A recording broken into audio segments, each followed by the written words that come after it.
कभी कभी मैं सोचता हूं कृष्ण का सबसे बड़ा रहस्य यह नहीं है कि उन्होंने गीता कही, बल्कि यह कि वे युद्ध भूमि में मुस्कुरा रहे थे।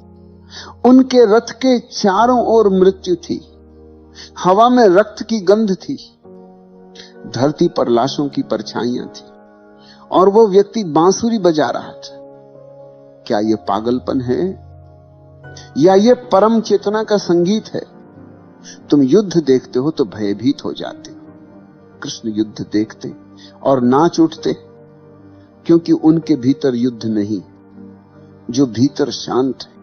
वो बाहर के तूफान से नहीं डरता, जो भीतर स्थिर है वो बाहर के संघर्ष को नृत्य बना देता है। कृष्ण युद्ध में इसलिए नाचे क्योंकि उनके भीतर कोई द्वंद्व नहीं था। वे जानते थे युद्ध बाहर नहीं है, युद्ध भीतर है। बाहर तो वही घटता है जो भीतर पनपता है। भीतर अगर शांति हो तो बाहर का युद्ध भी पूजा बन जाता है। कर्मण्येवाधिकारस्ते मा फलेषु कदाचन। तेरा अधिकार केवल कर्म में है, फल में कभी नहीं। अर्जुन फल चाहता था, कृष्ण कर्म में थे। और जो कर्म में होता है वह नाचता है, क्योंकि वहां परिणाम का बोझ नहीं होता, फल का भय नहीं, हानि का डर नहीं, बस प्रवाह है, बस वर्तमान है। जब तुम परिणाम से मुक्त हो जाते हो तब हर क्रिया नृत्य बन जाती है। कृष्ण का युद्ध भी नृत्य था, क्योंकि उसमें कोई बोझ नहीं था। उनका मन लड़ा नहीं, सिर्फ शरीर ने अपना धर्म निभाया। मैं कहता हूं, जो भीतर शांति को जानता है वो बाहर की किसी भी परिस्थिति में नृत्य कर सकता है, क्योंकि नृत्य बाहर की क्रिया नहीं, वो भीतर की लय है। कृष्ण युद्ध में थे, पर उनके भीतर मौन था। वे किसी के विरोध में नहीं थे, वे सिर्फ जीवन के पक्ष में थे। उनकी तलवार भी करुणा थी, उनकी हंसी भी ध्यान थी। कृष्ण इसलिए अद्भुत हैं क्योंकि वे विरोधाभासों को नहीं मिटाते, वे उन्हें नाच में बदल देते। अर्जुन पूछता है युद्ध या शांति? कृष्ण कहते हैं दोनों, क्योंकि जो केवल युद्ध को देखता है वो आधा देखता है, और जो केवल शांति चाहता है वो जीवन के आधे रंग खो देता है। कृष्ण संपूर्ण है, वे अपूर्णता में भी सौंदर्य देखते हैं और मृत्यु में भी संगीत। कृष्ण को समझना कठिन है, क्योंकि उन्होंने कुछ भी नकारा नहीं। वे इतने पूर्ण हैं कि विरोधाभासों में भी संतुलन बना लेते हैं।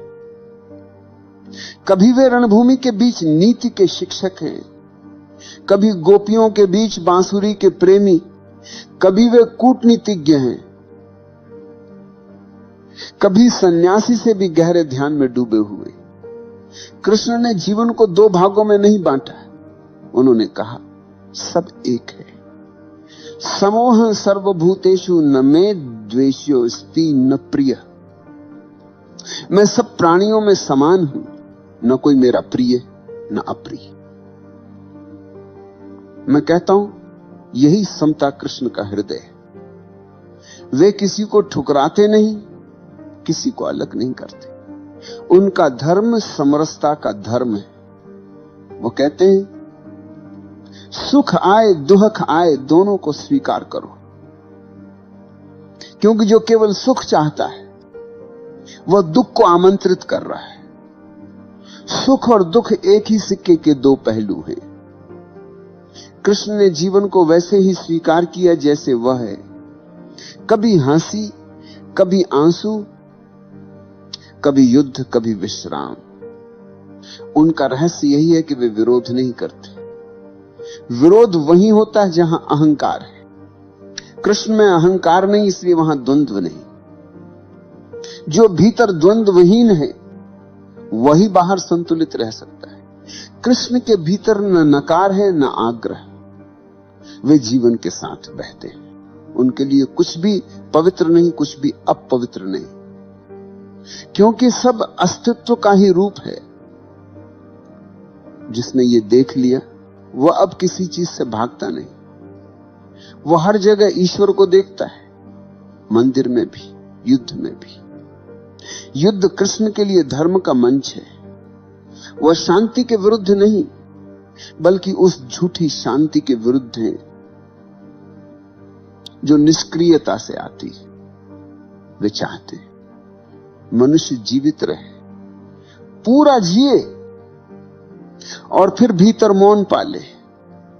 सुख दोखे समय कृत्वा लाभालाभौ जया जाओ। सुख दुख लाभ हानि जय पराजय में समान रहो। ये कृष्ण की दृष्टि, समानता की, संतुलन की। जो ये जान लेता है उसका जीवन एक नृत्य बन जाता है। अब वो रुद्ध नहीं होता, अब वो प्रवाहित होता है। अब वह जो भी करता है वो पूजा बन जाती है। कृष्ण के लिए युद्ध भी पूजा है, क्योंकि उन्होंने उसमें मैं को मिटा दिया है। जहां मैं नहीं वहां संघर्ष नहीं। अर्जुन का युद्ध बाहर था, कृष्ण का भीतर। और जिसने भीतर के युद्ध को जीत लिया, उसे बाहर की जीत हार का कोई अर्थ नहीं रह जाता। कृष्ण इसीलिए अद्वितीय है, क्योंकि उन्होंने किसी सीमा को स्वीकार नहीं किया। वे ना सन्यासी हैं, न गृहस्थ, न त्यागी हैं, न भोगी। वे सब कुछ हैं, क्योंकि उन्होंने कुछ भी अस्वीकार नहीं किया। उनका धर्म अस्वीकार का नहीं, स्वीकृति का है। वह कहते हैं जो है वही पूर्ण है। युद्ध में उनका नृत्य इसी स्वीकृति का प्रतीक है। जहां तुम कांपते हो वो मुस्कुराते हैं, क्योंकि उन्होंने जान लिया है जीवन को रोकना मृत्यु है और जीवन को बहने देना मुक्ति।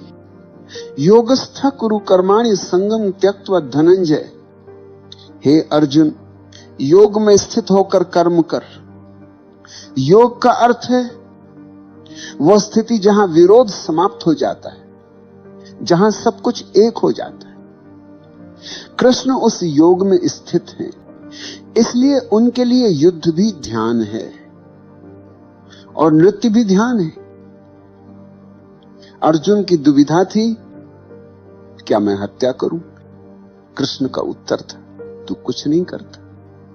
जो करता है वो अस्तित्व करता है, और जो ये समझ लेता है वो अब भय से मुक्त हो जाता है। उसके भीतर अब कोई हिचक नहीं रहती, क्योंकि कर्म अब उसका नहीं, प्रकृति का हो जाता है। कृष्ण इसीलिए कहते हैं मैं कुछ नहीं करता। और ये